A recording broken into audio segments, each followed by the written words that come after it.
बिस्मिल्लाहिर्रहमानिर्रहीम। अस्सलाम वालेकुम। आज मैं आपको विदाउट ओवन पिज्जा बनाना सिखाऊंगी क्योंकि मुझे बहुत सारी रिक्वेस्ट आई कि बगैर ओवन के चूल्हे पर पिज्जा बनाना सिखाऊं, क्योंकि बहुत से लोगों के पास ओवन नहीं होता।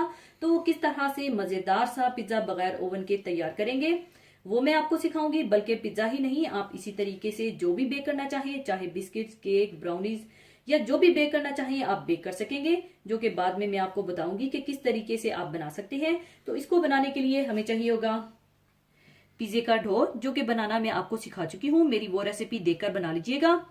और पिज्जा सॉस, और पिज्जा सॉस बनाना भी मैं आपको सिखा चुकी हूँ, पिज्जा सॉस बनाने की रेसिपी मेरी देखकर बना लीजिएगा। और चाहिए होगा मोज़रेला चीज, और मैं चिकन टिक्का ले रही हूँ। आप अपनी मर्जी से पिज्जे पर कुछ भी डाल सकते हैं। आप चाहे टोना फिश, सलामी, मेरगेज या सॉसेजेस या वेजिटेरियन या सिर्फ मार्गरीटा पिज्जा भी बना सकते हैं। इसके अलावा मैं ले रही हूँ शिमला मिर्चें, जो कि 3 कलर्स में हैं, और प्याज, ब्लैक ऑलिव्स, और मैं पालक ले रही हूं। इसके अलावा पिज्जा हर्ब्स और थोड़ी सी कुटी लाल मिर्चें चाहिए होंगी। तो पिज्जा बनाने के लिए आप कोई बड़ा देचका ले लीजिएगा। इसको आप ओवन किस तरह से बनाएंगे, चाहे आप देचके में बनाइए या ओवन में, वही सेम तरीका है। आपको पहले से देचके को प्रीहीट करना होगा। और प्रीहीट किस तरह से करना है, आपने मीडियम आंच पर देचके को गर्म करना है और इसमें एक जाली रख दीजिएगा। और इस जाली के ऊपर आप चाहे जो भी बेक करना चाहे बेक कर सकते हैं। और देचका बहुत अच्छा सा गर्म कर लीजिएगा, और ये देचका आपका ओवन का काम देगा और बिल्कुल ओवन ही बन चुका होगा।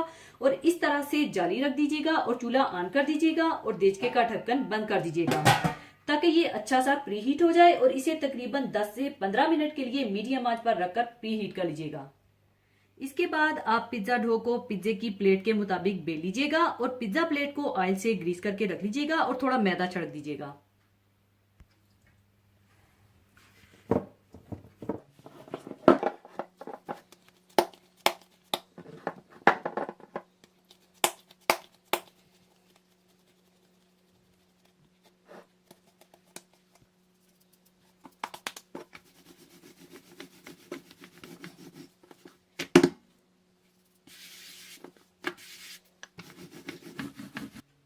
बेलने के बाद आप इसे पिज्जा प्लेट में डाल लीजिए।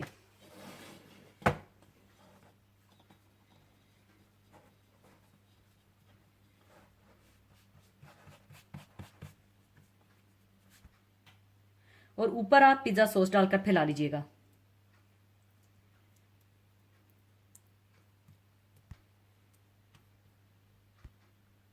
और ऊपर आप मोज़रेला चीज डालकर फैला लें।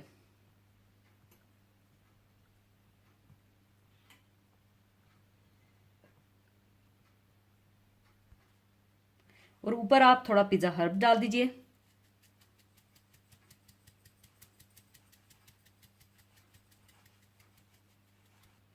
और थोड़ी सी कुटी लाल मिर्चें डाल दीजिएगा।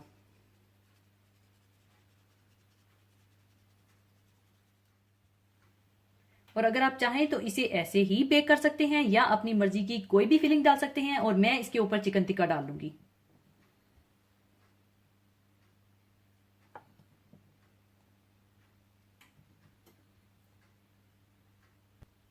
और अब मैं ऊपर थोड़ी सी शिमला मिर्ची डाल लूंगी, थोड़ी सी प्याज,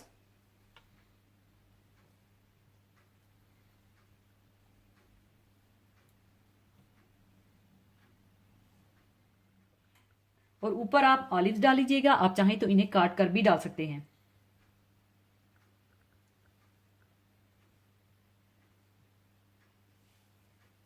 और थोड़ी सी पालक डाल लें।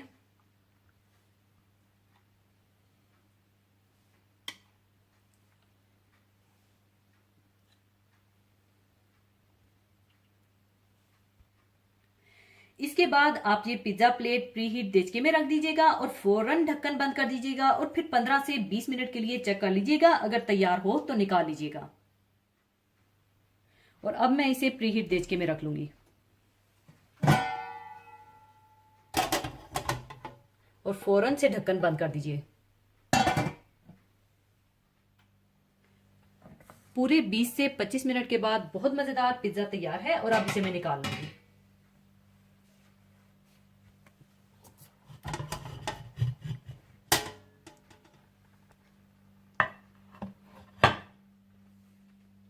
लीजिए, बहुत मजेदार विदाउट ओवन पिज्जा तैयार है। इसी तरीके से आप जो भी बेक करना चाहें बेक कर सकते हैं, चाहे केक, मफिन, कुकीज या पिज्जा।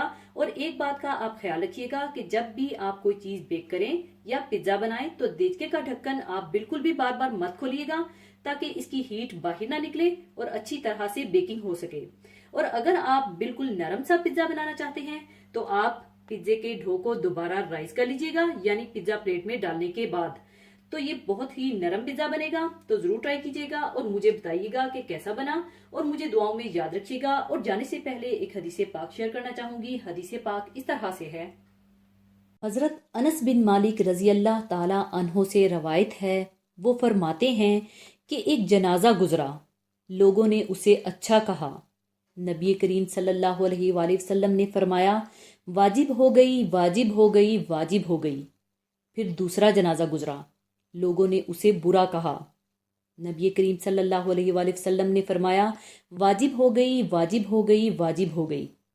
हजरत उमर रजी अल्लाह ताला अन्हों ने अर्ज किया, मेरे माँ बाप आप सल्लल्लाहु अलैहि वसल्लम पर कुर्बान। एक जनाजा गुजरा, लोगों ने उसे अच्छा कहा। आप सल्लल्लाहु अलैहि वसल्लम ने फरमाया, वाजिब हो गई, वाजिब हो गई, वाजिब हो गई। दूसरा जनाजा गुजरा, लोगों ने उसे बुरा कहा। आप सल्लल्लाहु अलैहि वसल्लम ने फरमाया, वाजिब हो गई, वाजिब हो गई, वाजिब हो गई। आखिर इसका मतलब क्या है? आप सल्लल्लाहु अलैहि वसल्लम ने फरमाया, जिसको तुम लोगों ने अच्छा कहा उसके लिए जन्नत वाजिब हो गई, और जिसको बुरा कहा उस पर जहन्नुम वाजिब हो गई। तुम जमीन में अल्लाह ताला के गवाह हो, तुम जमीन पर अल्लाह ताला के गवाह हो। जन्नत वाजिब हो गई का मतलब ये है कि तुम जिस शख्स की तारीफ बयान कर रहे हो, अगर उसकी वो तारीफ सही और सच है, या ये कि उसकी मौत इसी खैर भलाई की हालत में हुई है जिसे तुम बयान कर रहे हो, तो उसके लिए जन्नत की सआदत साबित हो गई। इसी तरह दोज़ख वाजिब हो गई का मतलब भी यही है कि जिस शख्स की तुम बुराई बयान कर रहे हो, अगर उसकी वो बुराई सही और वाकई है, या ये कि उसकी मौत उसी बुराई की हालत में हुई है जिसे तुम बयान कर रहे हो, तो उसके लिए जहन्नुम की सजा साबित हो गई।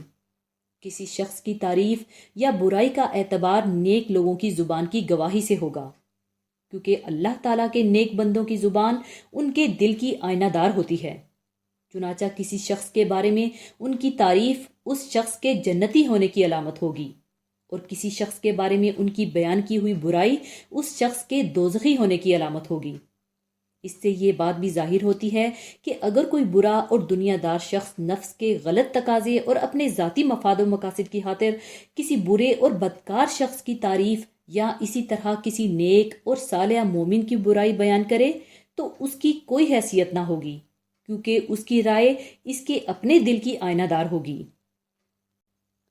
इस हदीस पाक में अहले ईमान को ज़मीन में अल्लाह के गवाह कहा गया है, जिसकी ताईद कुरान करीम की इस आयत से भी होती है।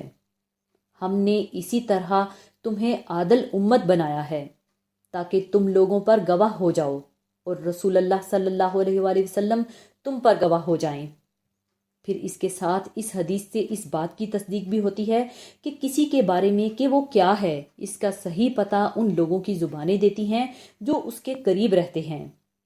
इसी के साथ मैं आपसे इजाज़त चाहूँगी। अपना बहुत ख्याल रखिएगा, दुआओं में याद रखिएगा। अल्लाह हाफिज़।